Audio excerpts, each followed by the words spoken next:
এরকম ভাবে খেললে কি করে হবে বলুন তো, কি করে চলবে? এইভাবে খেললে হবে না কিন্তু, মানে সত্যি এইভাবে খেলা মেনে নেওয়া যায় না। এত খারাপ খেলতে পারে, এত খারাপ কেউ খেলতে পারে? হ্যাঁ, ডুরান্ড কাপে আজকের ম্যাচে সিআইএসএফ এত যে খারাপ খেলবে এটা বোধহয় কারোরই ধারণা ছিল না। আটটা গোল খেলো ইস্ট বেঙ্গলের কাছে। ইস্ট বেঙ্গল 8টা গোল করলো এবং পাড়া স্তরের টিমে নামিয়ে নিয়ে এলো সিআইএসএফ প্রোটেক্টর এই টিমটাকে। অতীব জঘন্য খেললো সিআইএসএফ এর ছেলেরা। ইস্ট বেঙ্গল 8টা গোল করেছে, মানে বুঝতেই পারছেন গোলটা কিন্তু 8 নয় 12টাও হতে পারতো, 1 ডজন গোলও দিয়ে দিতে পারতো ইস্ট বেঙ্গল, কিন্তু সেটা হয়নি কোনো প্লেয়ারের টুকটাক মিসে। না হলে কিন্তু এই ম্যাচটা ইস্ট বেঙ্গল 12-0 গোলে জিততে পারতো। হাবাস চেয়েছিলেন এই ম্যাচে প্রচুর গোল করে এগিয়ে থাকতে, ম্যাচটা জিততে তো বটেই এবং মানে গোল পার্থক্য অনেকটা বাড়িয়ে নিতে, কিন্তু এতটা যে হবে সেটা মনে হয় হাবাসও কল্পনা করতে পারেননি। ডুরান্ড কাপের অভিযানটা শুরু হয়েছিল একেবারে প্রস্তুতিহীন ভাবে ডার্বি দিয়ে। ডার্বি ম্যাচে আগাগোড়া লড়াই করেও কিন্তু 1 গোলে হারতে হয় মোহনবাগানের বিরুদ্ধে। যদিও সেই ম্যাচটাও খুব আহামরি খেলেছিল ইস্ট বেঙ্গল বা মোহনবাগান, এমনটা নয়, কিন্তু যেহেতু দুটো টিমেরই 2 দিন 3 দিনের প্র্যাকটিস ছিল, প্লেয়ারদের নামিয়ে দিয়েছিল, বাধ্য হয়েছিল ডুরান্ড কমিটির এই ধরনের পরিকল্পনার জন্য। তো ডার্বিতে হারতে হয়েছিল ইস্ট বেঙ্গলকে, কিন্তু সেই হারের জ্বালা বোধহয় আজকে একেবারে সুদে আসলে পুষিয়ে নিলেন বিপিন সিং কিংবা পিভি বিষ্ণুরা। পিভি বিষ্ণুর কথা কি বলবো, যত বলবো ততই মনে হচ্ছে কম পড়ে যায় ওয়ার্ড। অসাধারণ হ্যাটট্রিক করলেন তিনি এবং প্রথম দুটো গোল তো অসাধারণ। জাস্ট এডমুন্ডের পাস থেকে যেভাবে ফ্লিক করে তিনি গোলটা করলেন জাস্ট ভাবা যায় না। এবং সেকেন্ড গোলটা ক্ষেত্রেও যে ব্যাক ভলি মেরে গোল করলেন পিভি বিষ্ণু।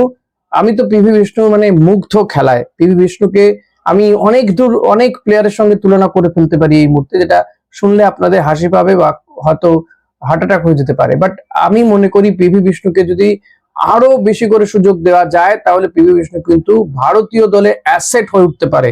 একদম ঠিকঠাক কথা বলছি, পিভি বিষ্ণুকে আর একটু শক্তপোক্ত হতে হবে না। আর পিভি বিষ্ণুর মধ্যে যে কাজ রয়েছে, যে পায়ে যে কাজ, ওর যে চোরা গতি রয়েছে, পিভি বিষ্ণু কিন্তু ভারতীয় দলে অ্যাসেট হয়ে উঠতে পারে। পিভি বিষ্ণুকে কেন এখনো পর্যন্ত খালেদ জামিলের পছন্দ হয় না আমি বুঝতে পারি না, কেন তাকে টিমে নেওয়া হয় না। পিভি বিষ্ণু যে গোলগুলো করলো আজকে, এই গোলগুলো দেখে মনে হয় ও কিন্তু প্র্যাকটিস করে।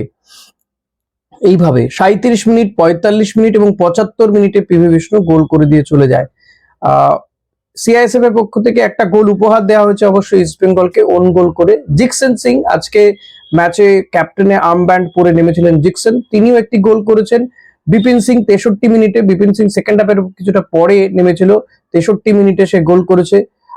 জেসিন টিকে আজকে প্রথম থেকে কিন্তু তাকে নামানো হয়েছিল, স্ট্রাইকার হিসেবে তাকে খেলানো হয়েছিল। ডেভিড হামারকে গত ম্যাচে খেলানো হয়েছিল, আজকে জেসিনকে মনেই করা হচ্ছিল জেসিন এবং পিভি বিষ্ণু শুরু করবে, তো যথারীতি তাই হয়। এবং জেসিন অনেকে গোল পাচ্ছে, কিন্তু জেসিন আর ওই এডমুন্ড লালডিন্ডিকা তারা গোল পাচ্ছিল না, হতাশা বাড়ছিল। আমারও মনে হচ্ছিল যে বিপিন গোল করে চলে গেল কিংবা বিষ্ণু গোল করলো, জেসিন কেন গোল করতে পারলো না। তো পরপর জেসিন 69 এবং 73 মিনিটে গোল করে এবং একটা সময় তো বিষ্ণু এবং জেসিন কে আগে গোল করে হ্যাটট্রিক করবে এটার একটা কমেন্টেটরদের মধ্যে একটা টাসেল চলছিল। তো যথারীতি বিপিনের পাস থেকে কিন্তু বিষ্ণু গোল করে চলে গেল এবং হ্যাটট্রিক করলো। শেষের দিকে নেমে শেষ 8-10 মিনিটের আগে নেমে ডেভিড হামারও কিন্তু গোল করার মতন জায়গায় পৌঁছে গিয়েছিল। একটা বল তার বারে লেগে, একটা শট তার বারে লেগে ফিরে আসে। এডমুন্ডো একটা শট খুব ভালো নিয়েছিল শুরুর দিকেই, ম্যাচের শুরুর দিকে, সেটাও কিন্তু তার বারে লেগে ফিরে আসে। না হলে কিন্তু আমি বললাম যে ম্যাচটা আজকে 12-0 হলেও হতে পারতো। আরো ভালো বলবো যে লালচুং লুঙ্গার দূরপাল্লা একটা শট, সেটাও কিন্তু ফিরে আসে, যেটা ফিরতি বল থেকে জেসিনটিকে শট মেরেছিল, সিএসএফ এর গোলকিপার বাঁচিয়ে দেয়। সিএসএফ এর গোলকিপারের সম্পর্কে কিছু বলার নেই, জাস্ট অসহায় লাগছিল প্লেয়ারটাকে।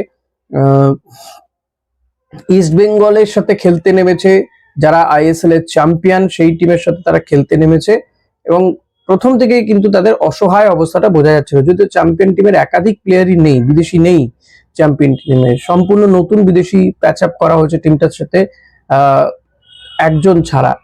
নাচো মনসালভেকে নামানো হয়েছিল শেষের দিকে এবং খুব বেশি নজর না কাড়লেও তাকে ওভারল্যাপে মাঝে মাঝে উপর দিকে উঠে যেতে দেখা গেল। থ্রু বল ভালো বাড়াচ্ছিল।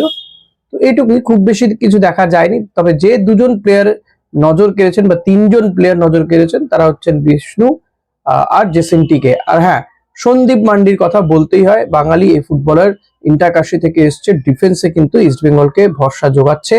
আগামী দিনে কিন্তু ইস্টবেঙ্গলের অ্যাসেট হয়ে উঠতে পারে এই সন্দীপ মান্ডি, এটুকু বলতে পারি। ইস্টবেঙ্গল খেলেছে, আমি ইস্টবেঙ্গলের খেলায় কিন্তু খুব বেশি ইমপ্রেসড নই, এটুকু বলবো। শুনে হয়তো আপনাদের কারো কারো আটকে উঠতে পারেন আপনারা, কিন্তু আমি বলবো ইস্টবেঙ্গল এর থেকেও বেটার খেলতে পারে, এর থেকেও বেটার গতিতে খেলতে পারে। হাবাসি এর থেকেও বেটার গতিতে খেলাতে পারে তার টিমকে, বাট টিমটার মধ্যে যেন কোথাও গিয়ে সেই ছন্দটা এখনো আসেনি। It will take time, I feel কি যে ইস্টবেঙ্গলে আরো কিছুটা সময় লাগবে। সাউথ ইউনাইটেডের বিরুদ্ধে ইস্টবেঙ্গলের পরবর্তী ম্যাচ রয়েছে, তার আগে আরো কিছুটা সময় পেয়ে যাবে। এর মধ্যে যদি ফরেন স্ট্রাইকাররা চলে আসে তো ভালো। তবে আমি বলবো, যেহেতু ইস্টবেঙ্গল এই জায়গাতে 8টা গোল করে এই মুহূর্তে তো অন্তত গ্রুপ লিগে মানে টপে চলে যাবে। মোহনবাগান আবার খেলে জিতলে তারা হয়তো টপে যাবে, কারণ মোহনবাগান একটা ম্যাচ খেলে 3 পয়েন্ট, ইস্টবেঙ্গল দুটো ম্যাচ খেলে 3 পয়েন্ট এবং 8টা গোল করে ফেলেছে। এমনটা হতেই পারে যে যদি এখানে কোথাও মোহনবাগান সবকটা ম্যাচ জিততে না পারে, তাহলে কিন্তু ইস্টবেঙ্গল গ্রুপ চ্যাম্পিয়ন হয়ে যাওয়ার একটা সুযোগ ইস্টবেঙ্গলের সামনেও থাকবে। তবে ইস্টবেঙ্গল যে গোল করেছে তারা সেকেন্ড পজিশন পেয়ে তারা সেকেন্ড রানার আপ হয়ে কিন্তু চলে যাবে পরবর্তী রাউন্ডে, কোয়ার্টার ফাইনালে চলে যাবে। অসুবিধা হওয়ার কথা না সাউথ ইউনাইটেডের বিরুদ্ধে। তার আগে যদি ফরেন স্ট্রাইকার চলে আসে, আমার মনে হয় যে তাহলেও আমার মনে হয় জেসিন এদের উপরে ভরসা রাখা উচিত। হ্যাঁ, শুরুর দিকে হয়তো ফরেন স্ট্রাইকারকে বা শেষের দিকে যখন গোল আসছেই না যদি মনে হয়, তখন যদি এফিয়ংকে নামায় তো ঠিক আছে। আদারওয়াইজ কিন্তু জেসিনদের আমার মনে হয় আরেকটু সুযোগ দেওয়া দরকার। জেসিন এই সিনিয়র টিমটার সাথে না এখনো আমার মনে হয়েছে যে অ্যাকাস্টম হয়ে উঠতে পারেনি। দুটো গোল করার পরেও ওর সেই ওই কলকাতা লিগের ব্যাপারটা ওর মধ্যে থেকে এখনো যায়নি। ফলত ও সেই বড় প্লেয়ার এই ব্যাপারটা ওর মধ্যে আসেনি, এখনো বাচ্চা বাচ্চা বিষয়গুলো রয়েছে। So I think he need some time to adjust the team environment. বড় টিমের সঙ্গে খেলারও একটা ব্যাপার রয়েছে। আশেপাশে যখন সে দেখছে দানি রামিরেস কিংবা আনোয়ার আলীদের সঙ্গে যখন সে খেলছে, একই ড্রেসিং রুম শেয়ার করছে, তখন অটোমেটিক্যালি তার মধ্যে ম্যাচুরিটিটা বাড়ে। তো আমার মনে হয় যে জেসিনকে এই টিমটার সঙ্গে কন্টিনিউ করানো উচিত, খেলানো উচিত। জেসিন এবং ডেভিডকেও আরো বেশি দেওয়া যেতে পারে গেম টাইম, আজকেই আরো বেশি দেওয়া যেতে পারতো, কারণ ডেভিড না বসে বসে শেষ হয়ে গেছে। তা আমি চাইবো ডেভিড বা বিষ্ণু বা জেসিনটিকে, এই প্লেয়ার গুলো যেন বসে বসে শেষ না হয়। ভারতীয় দলে স্ট্রাইকার নেই, গোল করার লোকের অভাব রয়েছে, সেই জায়গায় দাঁড়িয়ে এই প্লেয়ার গুলোকে ভীষণ ভাবে দরকার। ভারতীয় দলের জন্য দরকার, ইস্ট বেঙ্গলের জন্য তো দরকার বটেই। এবং আমি তো জোরালো সওয়াল করব যে বিষ্ণুর জন্য, এই প্লেয়ারটি গত আইএসএল খুব ভালো খেলেছিল, কিন্তু কেন জানি না খালিদ জামিলের এই প্লেয়ারটিকে পছন্দ হয় না, টিমে নেন না তিনি। তো এবার অন্তত খালিদ জামিল যদি জেগে ওঠেন, যদি ডুরান্ড কাপ তিনি দেখেন, এবং আশা করবো যে বিষ্ণুর এই ফর্ম বজায় থাকবে আইএসএলেও, বিষ্ণুকে আরো বেশি করে হাবাস সুযোগ দেবেন, কারণ হাবাস ওই ধরনেরই কোচ, তিনি সুযোগ দিতে পছন্দ করেন। তার সুযোগ নিয়ে যে প্লেয়ার ভালো খেলবে তিনি তার সঙ্গে থাকবেন, এটুকু আমার মনে হয়। তো হাবাস দারুণ কোচ। সো বিষ্ণু সুযোগ পেয়েছে, ভালো খেলেছে, শুধু নয় তিনটে গোল করেছে, দলকে প্রথম লিডটা বিষ্ণুই পাইয়ে দিয়েছিল। সো আমার মনে হয় বিষ্ণু, জেসিনটিকে কিংবা ডেভিড হামারদের আরো বেশি করে সুযোগ পাওয়া উচিত, এবং এই ডুরান্ড কাপে এক্সপেরিমেন্ট করা উচিত হাবাসের, সেটা করছে না, আগামী দিনে সেটা কন্টিনিউ করা উচিত বলেই তো আমার মনে হয়। তো দেখা যাক। আমার তো মনে হয় আজকে যে 8টা গোল দেবে ইস্ট বেঙ্গল, এটা কেউ প্রেডিক্ট করতে পারেননি, তাই কারণ আমি বলতে পারবো না আমি। তো অনেকে বলেছিলেন 5টা গোল, কিন্তু ইস্ট বেঙ্গল দিয়ে দিয়েছে 8টা গোল। তো দেখা যাক ইস্ট বেঙ্গল পরবর্তী ম্যাচ কেমন খেলে, এবং ফরেন স্ট্রাইকার আর একজন কিন্তু এখনো বাকি রয়েছে, ষষ্ঠ বিদেশি কে হয় সেটাও দেখার বিষয়। আদৌ কি ইস্ট বেঙ্গল ষষ্ঠ বিদেশি স্ট্রাইকার আনবে আজকের ম্যাচের পরে? এতগুলো গোল দেওয়ার লোক তৈরি হয়ে গেছে, না আমার মনে হয় লাগবে, কারণ সিআইএসএফ কে দিয়ে বিচার করলে হবে না, এটা একদম পারাস্তরের একটা টিম, তার সাথে খেলেছে ইস্ট বেঙ্গল, 8টা গোল করেছে, গোলটা 12টা হলে ভালো লাগতো, এটাই বলবো। আর সাউথ ইউনাইটেড ভালো টিম, সাউথ ইউনাইটেড কিন্তু সিআইএসএফ কে 2-0 গোলে হারিয়েছিল। তো সাউথ ইউনাইটেড টিমটা ভালো টিম, তো তার সঙ্গেও ইস্ট বেঙ্গল জয়ের ধারা অব্যাহত রাখবে এই আশা করি। আর একটা বড় খবর দেব যে আইএসএল থেকে নাম প্রত্যাহার করে নিল জামশেদপুর এফসি। আইএসএল খেলতে গেলে 1,10,00,000 টাকা করে দিতে হবে। প্রথম কিস্তির টাকা দেওয়ার আজকেই ছিল শেষ দিন। 55,00,000 টাকা দিতে হতো। ইতিমধ্যে আমরা জানি 12টা দল আগেই দিয়ে দিয়েছিল। জামশেদপুর আর ইন্টারকাশি টাকা দেওয়ার বাকি ছিল, কিন্তু জামশেদপুর তারা সেই টাকা দিতে পারেনি। আজকে যে ডেডলাইন ছিল সেই ডেডলাইনে টাকা তারা দিতে পারেনি এবং অফিসিয়াল অ্যানাউন্সমেন্ট করে রীতিমতো তারা জানিয়ে দিয়েছে যে তাদের পক্ষে আর আইএসএল খেলা সম্ভব হচ্ছে না, তারা আইএসএল খেলবে না। ফলত ইন্ডিয়ান সুপার লিগের জন্য এটা কিন্তু বড় সড় ধাক্কা। জামশেদপুর যথেষ্ট ভালো টিম, তারা ভালো খেলেওছে এই আইএসএল টুর্নামেন্টে এবং তাদের একটা ধারাবাহিকতা রয়েছে। গতবারও টিমটা যথেষ্ট ভালো খেলছিল, সেই টিমটা এভাবে আইএসএল থেকে তাদের নাম উইথড্র করে নিতে বাধ্য হলো। আমার মনে হয় এটা এআইএফএফ এর দেখা উচিত, অতি অবশ্যই তাদেরকে আরেকটু সময় দেওয়া উচিত। যেহেতু আইএসএল এখনো দিনক্ষণ ঘোষণাই হয়নি ঠিকঠাক করে, ফিক্সচার তৈরি হয়নি, সো শুধুমাত্র টাকা জমা দিতে পারলো না বলে জামশেদপুরের মতন একটা টিম এবং টাটাদের টিম নিঃসন্দেহে এবার তো শোনা গিয়েছিল তারা আইএসএল এর জন্য নাকি ভোজিনাকে নথিভুক্ত করাবে, কিন্তু যদি হয়নি সেটা হয়নি। কেপ ভার্দে গোলকিপার, সেটা একটা রিউমার্স ছিল মাত্র। কিন্তু কোথাও গিয়ে তাদের যদি আর্থিক সমস্যা থাকে এক্ষেত্রে আমার মনে হয় এআইএফএফ এর এগিয়ে আসা উচিত। এভাবে জামশেদপুরকে আইএসএল থেকে নাম উইথড্র করতে দেওয়া যাবে না, যদিও তারা অফিসিয়ালি জানিয়ে দিয়েছে।